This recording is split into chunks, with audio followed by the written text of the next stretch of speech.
하나님 감사합니다. 봄과 함께 맞이하는 이 하루의 시작에 또 한 번 하나님을 찾고 예배할 수 있는 자리로 우리를 이끌어 주심에 감사를 드립니다. 매일 아침마다 드려지는 예배이지만 우리의 이 예배가 그저 습관적인 행위가 되지 않게 하시고 날마다 하나님을 향하여 더욱 강렬한 열망으로 예배하는 우리 모두가 되게 하여 주시옵소서. 특별히 우리가 올해 일상이 예배가 되기를 간구하며 기도하고 있는데 살아가는 삶 속에서 만나는 모든 현장이 하나님의 임재가 있는 처소임을 알고 또 선포하며 우리 곁에 사람들을 복되게 하는 믿음의 사람으로 잘 살아가게 하여 주시옵소서.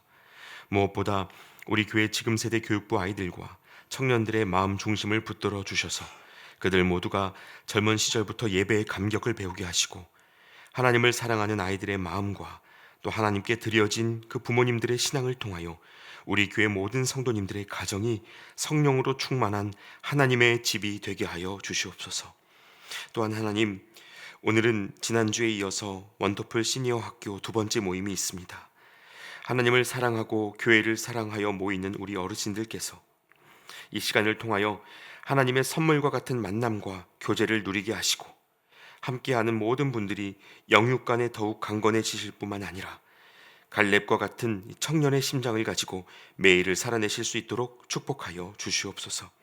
우리 교회 어르신들의 얼굴을 뵙는 모든 이들이 하나님의 얼굴을 보는 것과 같이 은혜를 누리게 하여 주시옵소서. 이제 하나님, 오늘 우리에게 주시는 이 창세기의 말씀 앞으로 또 한번 나아갑니다.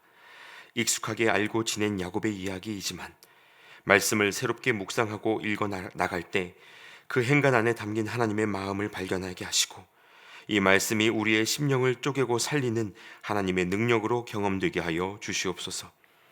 이 예배를 통하여 누리게 되는 은혜가 있다면 그것이 우리 안에 갇히는 것이 아니라 증거되고 나누어지는 은혜로 쓰일 수 있도록 주님 우리를 통로 삼아 주시옵소서.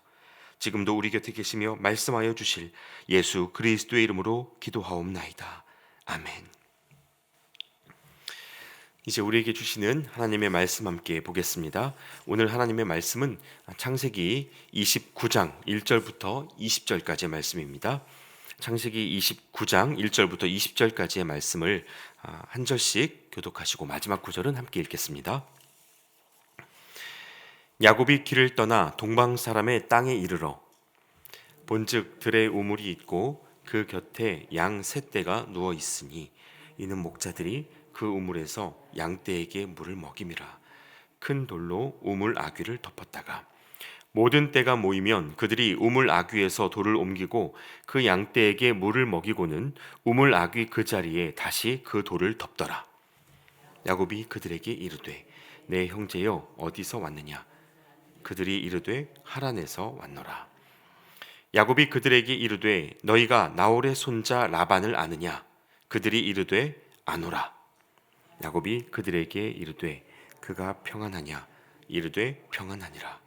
그의 딸 라헬이 지금 양을 몰고 오느니라. 야곱이 이르되 해가 아직 높은즉 가축 모일 때가 아니니 양에게 물을 먹이고 가서 풀을 뜯게 하라.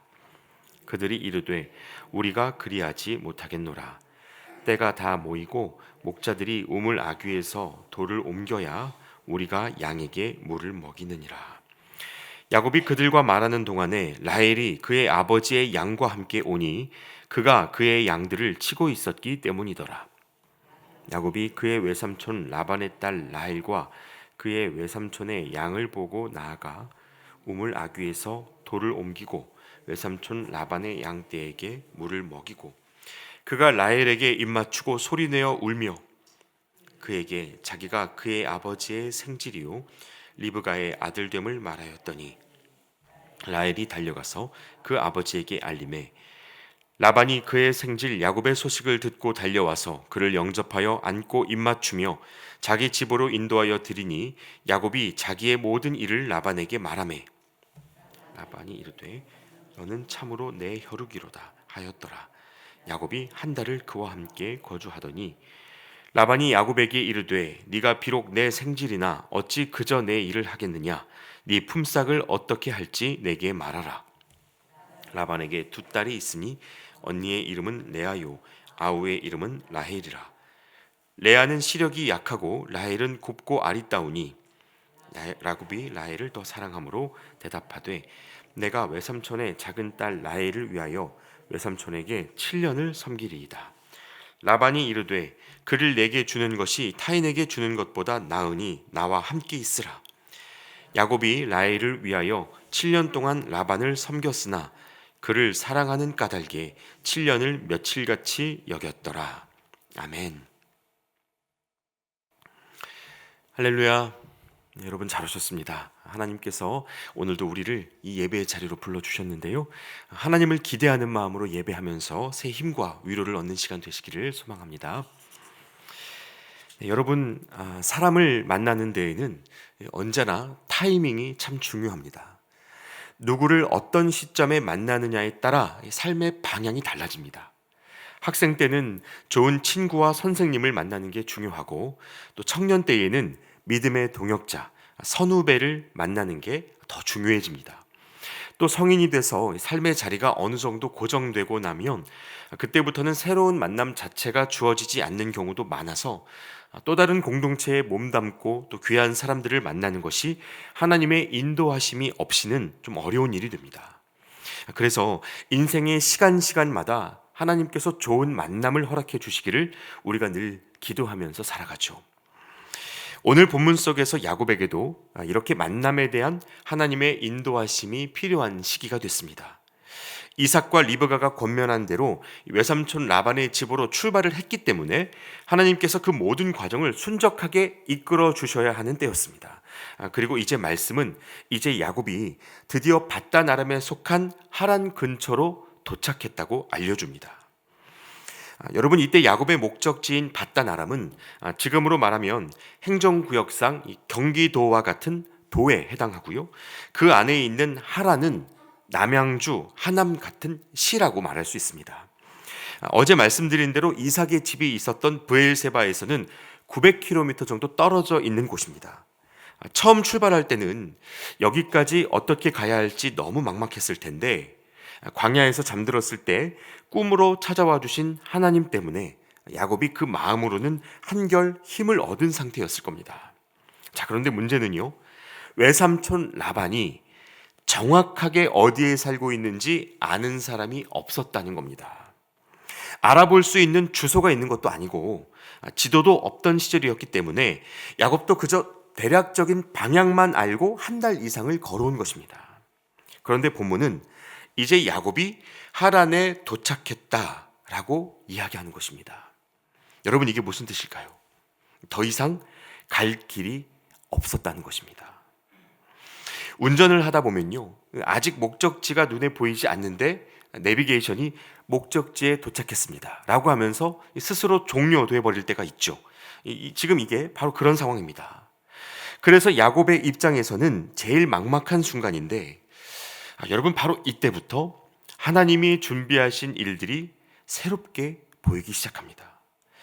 그래서 이 야곱을 위하여 하나님이 준비하신 일들을 제가 이제 크게 두 가지로 나누어 드리려고 하는데요.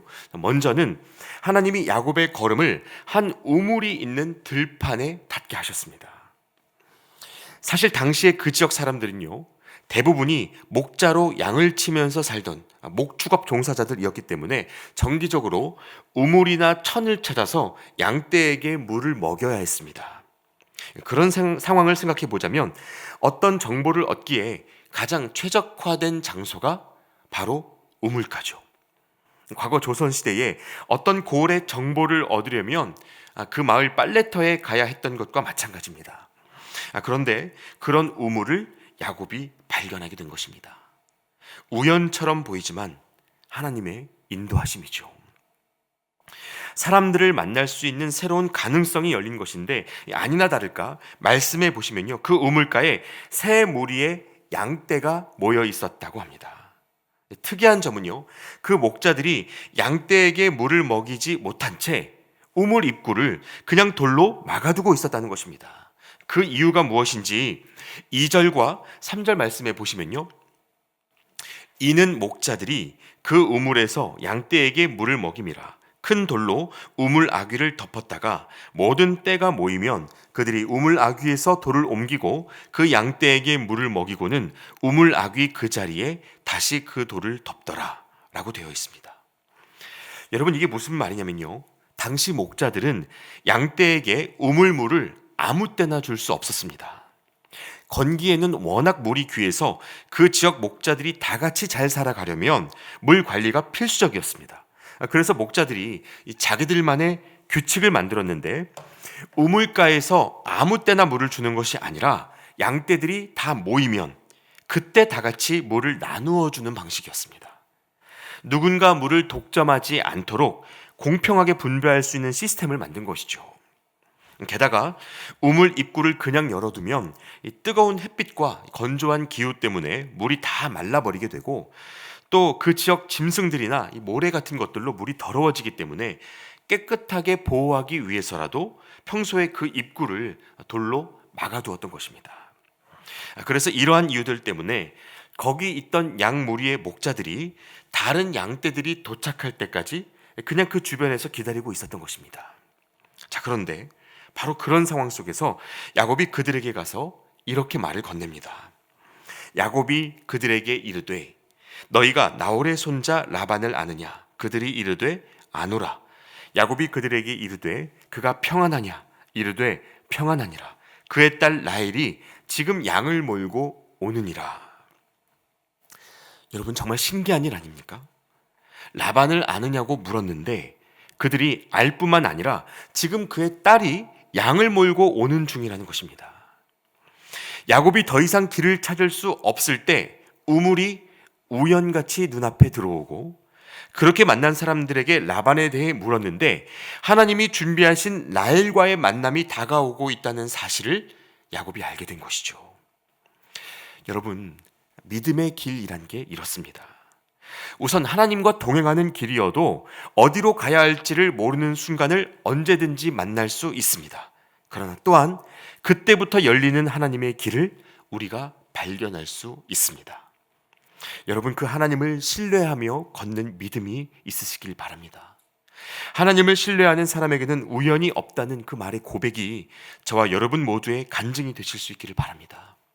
자, 그럼 이제 이 라헬의 양떼가 오고 있다는 말을 듣고 야곱의 반응은 어땠는지 여러분 7절 말씀을 다시 한번 보시겠습니다. 참 야곱다운 발언이다 싶은데요. 야곱이 이르되 해가 아직 높은즉 가축 모일 때가 아니니 양에게 물을 먹이고 가서 풀을 뜯게 하라. 그들이 이르되 우리가 그리하지 못하겠노라. 때가 다 모이고 목자들이 우물 아귀에서 돌을 옮겨야 우리가 양에게 물을 먹이느니라. 자, 라헬이 온다는 소식을 듣고 양떼들에게 빨리 물을 먹이라고 야곱이 요구합니다. 여러분, 이게 가능한 일입니까? 말씀드린 대로 당시 문화에서는 그럴 수 없습니다. 이 공동체 전체의 룰이 있었기 때문에 일단은 기다려야 하는 상황입니다. 그러니 야곱의 마음이 급하죠. 빨리 먹이고 보내야 가까이 오고 있는 라헬을 좀 더 제대로 맞을 수 있을 거라고 생각했던 것입니다. 자, 그런데 그렇게 이야기가 한창일 때 정말 목자들이 얘기했던 대로 이 라헬이 자기 아버지 라반의 양떼를 몰고 그곳에 도착했습니다. 그러자 이제는 야곱이요 더 이상 기다리지를 못하고 직접 움직입니다. 10절 말씀입니다. 야곱이 그의 외삼촌 라반의 딸 라헬과 그의 외삼촌의 양을 보고 나아가 우물 아귀에서 돌을 옮기고 외삼촌 라반의 양떼에게 물을 먹이고. 자, 분명히 다른 목자들이 다 모여야 우물 어귀의 돌을 치울 수 있다고 하지 않았습니까? 그런데 야곱이요 라헬과 그 양떼를 보자마자 우물 어귀의 돌을 스스로 옮겨버리고 양떼에게 물을 먹이기 시작했습니다. 정말 당돌한 행동이죠. 태어날 때 에서의 발 뒤꿈치를 붙들고 나온 것이나 형에게 팥죽을 쑤어주면서 장자권을 팔라고 요청했던 것, 어머니의 작전에 따라 온몸에 털을 붙이고 형인 척 흉내내서 아버지의 축복을 받아내었던 그 모든 장면이 떠오르는 행동입니다. 야곱은 여전히 자기가 해야겠다고 마음먹은 일을 앞뒤 가리지 않고 달려듭니다. 이뿐만이 아니죠. 다음 구절에 보시면 야곱이 라헬 앞에서 소리를 내면서 웁니다. 그리고 자기가 누구인지를 알리는데요. 결국 이 소식이 라반에게까지 들리고 야곱은 이제 진짜로 외삼촌의 집에 도착하게 됩니다. 자, 그런데 여러분, 우리가 여기에서 한 가지 질문을 해보면 좋을 것 같습니다. 만일 이때 야곱이 별 행동을 하지 않고 가만히 있었다면 그 결과가 어땠을까요? 야곱이 이러한 돌발 행동을 하지 않았다면 라헬에게 자기를 알리고 외삼촌 라반의 집에 들어갈 수 있는 기회를 정말로 놓쳤을까요? 여러분, 우리가 계속해서 보고 있는 대로 야곱은 엄마와 함께 세운 작전 때문에 지금 여기에 와 있습니다. 상황이 마음과 다르게 흘러가니까 그것을 자기 뜻대로 바꾸어 보려고 하는 이 사람의 열심이 상처와 불안을 낳았기 때문에 이 고생이 시작된 것이었습니다. 그런데 여전히 야곱이 이전과 달라지지 않은 방식으로 행동하고 있다는 것을 이 말씀이 보여주는 것입니다. 그래서 여러분, 이제 여기에서부터 새롭게 나타나는 하나님의 일이 또 한 가지 있습니다. 본문 14절과 15절 말씀을 보시면요, 라반이 이르되 너는 참으로 내 혈육이로다 하였더라. 야곱이 한 달을 그와 함께 거주하더니 라반이 야곱에게 이르되 네가 비록 내 생질이나 어찌 그저 내 일을 하겠느냐, 네 품삯을 어떻게 할지 내게 말하라. 말씀이 이렇게 되어 있는데 여러분, 이 말씀을 자세히 보시면 좋겠습니다. 라반이 야곱을 맞이할 때 너는 내 혈육이로다, 이렇게 세상 따뜻한 말로 환대하고 환영하며 맞이했습니다. 그리고 어느새 한 달이 지났죠. 그 한 달 동안 뭘 했을까요? 방금 읽으신 이 15절 말씀에서 네가 비록 내 생질이나 어찌 그저 내 일을 하겠느냐라고 라반이 묻습니다. 여러분, 이게 무슨 뜻입니까? 야곱이 한 달 동안 아무 대가 없이 라반의 일을 도왔다는 것입니다. 여러분, 이 시간이 야곱에게 얼마나 길게 느껴졌을지 생각해 보시면 좋겠습니다. 야곱은 본래 어떻게 해서든지 자기가 원하는 일을 빠르게 이루어내는 사람입니다. 그런데 결혼 이야기를 아껴두고 묵묵히, 그것도 대가 없이 일하면서 한 달을 기다렸습니다. 결국 라반이 먼저 얘기를 꺼낼 때까지 기다리는 데 성공합니다. 여러분, 우리는 여기에서 야곱의 기다림이란 것을 처음 발견하게 됩니다. 그리고 18절에 이렇게 말하죠. 야곱이 라헬을 더 사랑함으로 대답하되 내가 외삼촌의 작은 딸 라헬을 위하여 외삼촌에게 7년을 섬기리이다. 7일도 아니고 70일도 아니고 무려 7년을 섬기겠다고 약속합니다. 여러분, 이 구절은 정말 볼수록 놀라운 장면입니다. 야곱이 어떤 사람입니까?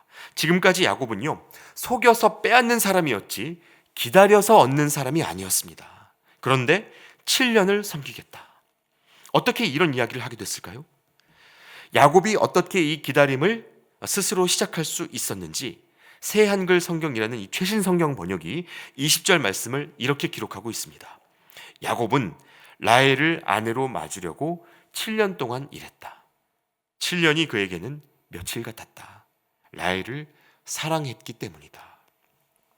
여러분, 야곱이 기다릴 수 있었던 것은 사랑 때문이었습니다. 그 마음에 사랑이 들어가니까 그 지루한 노동의 시간, 보상 없는 7년의 시간이 고작 며칠처럼 흘러갔다고 합니다. 여러분, 이것이 바로 야곱에게 일어나고 있는 하나님의 일, 하나님이 그를 위하여 준비하신 두 번째 일입니다. 마음에 사랑을 주시고 그 사랑 때문에 견디고 기다리는 삶을 배우는 과정. 그래서 야곱을 다루시고 만지시는 하나님의 시간 속으로 그를 초대하신 것입니다. 여러분, 이제 하나님은요, 이 야곱을 기다릴 수 없었던 사람에서 기다릴 줄 아는 사람으로 바꾸어 가시고, 견딜 수 없었던 사람에서 견딜 줄 아는 사람으로 바꾸기 시작하셨습니다. 하나님이 사랑을 통해 이 일을 이루기 시작하셨습니다. 그래서 여러분, 이 야곱의 인생을 통하여 기억하셔야 합니다. 우연 속에도 하나님의 일이 있다. 그리고 기다림 속에도 하나님의 일하심이 있다. 계획한 대로, 준비한 대로의 삶이 아니라고 할지라도 우연 속에 섭리가 있고 그 기다림 속에 하나님의 뜻이 있다. 여러분, 이것을 기억하실 수 있어야 합니다. 그리고 여러분, 우리가 이제 이 본문을 통해서 발견해야 하는 또 다른 기다림이 하나 더 있습니다. 이것은 야곱의 기다림보다 더 중요한 것인데 바로 야곱을 바라보시는 하나님의 기다림입니다. 라헬을 얻기 위하여 야곱이 7년의 시간을 들이겠다고 결단하지만 하나님은 이 이기적이고 고집센 야곱 한 사람을 변화시키기 위하여 얼마나 긴 시간을 견디어 오셨는지 모릅니다. 사실 여러분, 하나님께 야곱은 그렇게 효율성 있는 종이 아니었습니다. 늘 사고를 치고 자기 힘을 믿고 덤비는 그 모습이, 그런 그의 습관이 하나님이 편하게 쓰실 만한 성품이라고 말할 수는 없지 않습니까? 그런데 그럼에도 불구하고 우리는 이 창세기의 말씀과 그의 인생을 통하여 야곱을 포기하지 않으시는 하나님을 만나게 됩니다. 하나님은 바단 아람까지 가는 그 먼 길을 앞서 가셔서 우물가의 사람들을 준비해 두셨고, 또 가장 정확한 시간에 그곳으로 라헬을 보내셨습니다. 심지어 그 이후 야곱이 라반에게 속아서 고생하는 그 모든 세월 속에 하나님이 함께 하셨습니다. 여러분, 어쩌면 오늘의 저와 여러분 중에도 이 야곱처럼 막막한 우물가에 서 있는 분이 계실지도 모르겠습니다. 내 인생의 문은 언제 열릴까? 내가 어디로 가야 만나야 할 그 사람을 볼 수 있을까? 저마다의 고민을 안고 계신 분들이 있으실 겁니다. 여러분, 바로 그러한 때에 이 말씀을 기억하십시오. 하나님은 우리가 도착하기 이전에 이미 그곳에 앞서 가 계시는 분이십니다. 그리고 우리가 그분을 신뢰하며 기다리는 법을 배울 때까지 하나님은 야곱의 7년보다 더 긴 시간을 견디시며 우리를 이끌어 가시는 분이십니다. 물론 그 기다림의 시간이 녹록지는 않습니다. 야곱의 7년을 가까이 들여다보시면요, 남의 집에서 양을 치고 땀 흘려야 하는 지극히 현실적이고 고된 일상으로 채워진 시간들이었습니다. 그러나 그 안에 하나님의 기다림과 사랑이 있음을 알고 매일의 수고를 성실하게 감당해낼 때 우리 안에 하나님의 일들이 이루어져 가는 것입니다. 이제 여러분, 스스로 앞서가며 결과를 만들려고 하는 이 야곱의 습관을 내려놓으실 수 있길 바랍니다. 우리를 빚어가는 것들이 나의 기다림이 아니라 하나님의 기다림이라는 것을 기억하실 수 있길 바랍니다. 막막한 우물가에서 더 이상 갈 길이 보이지 않아도 하나님을 향한 그 신뢰를 붙들 수만 있다면 우리가 그때부터 시작되는 하나님의 계획을 분명한 감격 가운데 맞이하게 될 것입니다. 기도하겠습니다. 하나님, 길이 보이지 않는 삶 속에서 날마다 가장 정확한 방법으로 걸음을 이끌어 가시는 하나님의 손길에 감사를 드립니다. 우리는 마치 야곱과 같아서 각자의 고집스런 계획을 가지고 살아가고, 그래서 불안과 두려움으로 행동하지만 그 모든 시간 속에도 보이지 않는 하나님의 섭리와 기다리심이 있음을 우리가 잊지 않게 하여 주시옵소서. 그리하여 우리에게 주어진 일상의 시간을 하나님을 향한 기대와 믿음을 가지고 감당해낼 수 있도록 도와주시옵소서. 오늘도 우리를 부르시고 가장 선한 길로 이끌어 주시는 예수 그리스도의 이름으로 기도하옵나이다. 아멘. 계속해서 함께 기도하시겠습니다.